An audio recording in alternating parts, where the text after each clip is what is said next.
ఈ నెల 27వ తేదీన జరగబోయే పట్టభద్రుల ఎమ్మెల్సీ ఎన్నికల్లో కూటమి ఎమ్మెల్సీ అభ్యర్థి పేరబత్తుల రాజశేఖర్ కు మద్దతుగా కరప మండలం గుర్జునాపల్లి, కరప, అరట్లకట్ల గ్రామాల్లో రూరల్ ఎమ్మెల్యే పంత నానాజీ ప్రచారం చేపట్టారు. గ్రాడ్యుయేట్ ఎమ్మెల్సీ కూటమి అభ్యర్థికి మద్దతుగా ఆయా గ్రామాల్లో సమావేశాలు నిర్వహించి కూటమి ప్రభుత్వం గడిచిన 6 నెలల కాలంలో చేసిన అభివృద్ధి చెప్తూ ఓటును అభ్యర్థించారు. మొదటి ప్రాధాన్యత ఓటును పేరబత్తుల రాజశేఖర్ కేసి భారీ మెజార్టీతో గెలిపించాలన్నారు. రూరల్ నియోజకవర్గం పరిశీలకులు సీతంరాజు సుధాకర్, కుడుపూడి సత్యబాబు, కాకినాడ రూరల్ ఎమ్మెల్యే పంత నానాజీ ప్రచారం నిర్వహించారు.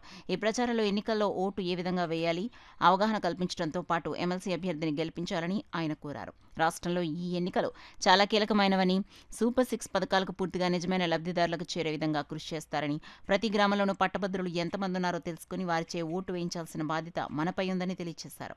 ఈ కార్యక్రమంలో స్థానిక కూటమి నాయకులు నులుకుర్తి వెంకటేశ్వరరావు, పెంకే శ్రీనివాస్ బాబా, వాసిరెడ్డి యేసుదాస్, రంబాల వెంకటేశ్వరరావు, దేవు వెంకన్న, భోగిరెడ్డి, కొండలరావు, గంగాధర్, గట్టి రవి, కృష్ణ శర్మ, అధిక సంఖ్యలో జన సైనికులు, కార్యకర్తలు, గ్రామస్థాయి నాయకులు, వీర మహిళలు పాల్గొన్నారు. వాటర్ ఐడెంటిఫికేషన్ ఇంకా చాలా చోట్ల పూర్తి కాలే. ఒక 3,000 వాటర్ల దగ్గరికి మనం ఇంకా వెళ్ళలేదు. మొత్తం 12,000 చిల్లరలో వాటర్లతో కలిపి 15,000 చిల్లర. 15,000లో 3,000 మంది దగ్గరికి మనం ఇంకా చేరుకోలేదు. ఆ చేరుకునే కార్యక్రమం ఈ 2-3 రోజుల్లో చేస్తే వాటర్ని మనం ఓటు అడిగే పరిస్థితి కూడా లేకపోతే వాళ్ళు ఓటు ఎందుకు వేస్తారు? ఖచ్చితంగా మనం వాటర్ని కనీసం ఒక్కసారైనా 3 సార్లు అడగా అని పెట్టుకున్నాం. కనీసం ఒక్కసారైనా కలవని 3,500 మంది ఉన్నారు. ఒక్కసారైనా వాళ్ళని కలవాలని, ఎందుకంటే పార్టీ ఆఫీస్ నుంచి కూడా మాకు దిశానిర్దేశం ఉంది, ఒక్కసారైనా మినిమం వాటర్ని కలవాలి అని. మీ అన్నింటికి ఎమ్మెల్యే కానీ కోఆర్డినేటర్ కానీ రాలేరు. మీలో మండల స్థాయి లీగల్ సెల్లు, డాక్టర్ సెల్లు, గ్రామ లెవెల్లో ఉండేవాళ్ళు కూడా వారు పెత్తనం చేయగలరు. కాబట్టి జిల్లా కోర్టుల్లో కానీ, హాస్పిటల్స్లో కానీ, ప్రభుత్వ వైద్యశాలలు, పాఠశాలల్లో మీరే వెళ్ళి ఓటు అభ్యర్థించాలి. ప్రతిదానికి ఎమ్మెల్యే గారు రాలేరు, ప్రతిదానికి కోఆర్డినేటర్ రాలేరు. ఎందుకంటే ఇది చాలా సుదీర్ఘమైన ఎలక్షన్ ప్రక్రియ. దీంతో పాటుగా అవుట్ సైడ్ ఉన్న వాళ్ళని ఇప్పుడే మన ఎమ్మెల్యే గారు, పిఏ గారితో కూడా మాట్లాడాం. ఎమ్మెల్యే గారు ఇన్స్ట్రక్షన్స్ ఇచ్చారు. ఎంతమంది ఉన్నారో లిస్ట్ అవుట్ ఇంకా చేయాల్సింది ఉంది. గ్రామాల్లో చురుగ్గా పాల్గొని వాటర్ను తీసుకురావాల్సిన బాధ్యత. ఎందుకంటే ఎమ్మెల్యే గారు ఇక్కడికి వస్తున్నారు, ప్రతి దుక్కున ఆయన వచ్చి మీటింగ్లు పెట్టి ఖచ్చితంగా మీకు ఓ మోటివేషన్ ఇచ్చి వెళ్తున్నారు.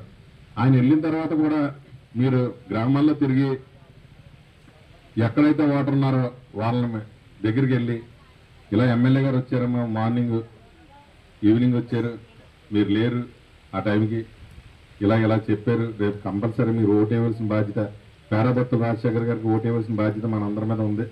ఎందుకంటే రాష్ట్రం 10 లక్షల కోట్ల అప్పుల నుంచి చంద్రబాబు నాయుడు గారు, ఈరోజు పవన్ కళ్యాణ్ గారు కూడా ఏ రోజు కూడా సంక్షేమం ఆపలేదు, అభివృద్ధి ఆపలేదు. సంక్షేమం పక్క నుంచి ఇస్తూనే, అలాగే గతంలో మనం ఏమైనా గ్రామాలు వెళ్ళాలంటే చాలా ఇబ్బంది పడేవాళ్ళం. కాకినాడ ఉదాహరణకు మనం రాజమండ్రి కాకినాడ రోడ్డు ఎలా ఉండేదో మీ అందరికి కూడా తెలుసు. అలాగే ఇటు రామచంద్రపురం వెళ్ళాలన్నా, ఇటు యానం వెళ్ళాలన్నా చాలా ఇబ్బందులు పడ్డారు. అలాగే ముఖ్యంగా రైతులు ఒక ఊరి నుంచి ఒక ఊరికి వెళ్ళాలని కూడా ఒక పరిస్థితిలో ఉన్న నుంచి ఈరోజు అధికారంలోకి వచ్చిన 8 నెలల్లో కూడా ఆల్మోస్ట్ ఒక 50% వరకు కొత్త రోడ్లు వేసుకున్నాం. ఒక 50% ముఖ్యంగా ఎక్కడైతే బాగోలేదో ఆ రోడ్లన్నీ కూడా మరమ్మతులు చేసుకుని రోడ్డు మీద తిరగలుగుతామంటే అది కేవలం చంద్రబాబు నాయుడు గారు, పవన్ కళ్యాణ్ గారు, లోకేష్ గారు చేసిన అభివృద్ధి అని మనం అందరం కూడా గొప్పగా చెప్పుకోవాల్సిన అవసరం ఎంతన్నా ఉంది. మేము వెళ్ళిపోయిన తర్వాత నేను దయచేసి రిక్వెస్ట్ చేసి, ఇందాక సుధాకర్ గారు కూడా చెప్పారు, సత్యబాబు గారు కూడా చెప్పారు, ఈ మీటింగులు వీళ్ళ ఉద్దేశంలో అయితే ఈ మీటింగులు అనవసరం. నా ఉద్దేశంలో అయితే మీటింగులు కూడా కావాలి. ఈ మీటింగులు జరిగిన తర్వాత వీళ్ళు చెప్పిన పని జరగాలి. డోర్ టు డోర్ వెళ్ళి ప్రతి ఓటు ఐడెంటిఫై చేసి, ఈవేళ 12,800 ఓట్లకు కానీ, అది కాక 540 టౌన్లో ఉన్న ఓట్లు, 540 టౌన్లో ఉన్నాయి 7 ఓట్లు. ఆ ఓట్లు కానీ 3,000 దగ్గర ట్రేస్ అవ్వట్లేదు. ఇంకా ట్రేస్ చేయవలసిన పని ఉంది. మళ్ళీ వెళ్ళిన చోట 9,000కి 1-2 సార్లు వెళ్ళవలసిన పని ఉంది.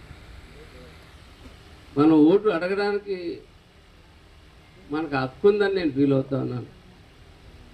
ఎందుకంటే మన నాయకులిద్దరూ కూడా ఈవేళ శిథిలాలు అయిపోయి యుద్ధానంతర శిథిలాలు మిగిలిన ఈ రాష్ట్రాన్ని నీ ఇంట్లో ₹1,00,000 ఈ రెడ్లు వడ్డీకి తెస్తే నెలకు 5,000 కడుతుంటే ఇల్లు నడపలేవు. 10 లక్షల కోట్ల అప్పు మీద వడ్డీ కడతా ఈ రాష్ట్ర ప్రభుత్వాన్ని నడుపుతున్నారంటే వాళ్ళిద్దరి గురించి ఏమని చెప్పుకోవాలి చెప్పండి నాకు. నెలకు ₹10 లక్షల వడ్డీ కట్టుకుంటా ఈ రాష్ట్రంలో నీకు ఏం ఆపాడు? ఏం ఆపలేదు కనుక కొత్త ఇచ్చాడు. అన్ని రకాలుగా చేసుకుంటా ముందుకు వెళ్తా ఉన్నారు. మీ ఊర్లో మీరు గర్వంగా అడగచ్చు ఓటు వేయడానికి వెళ్ళి గ్రాడ్యుయేట్స్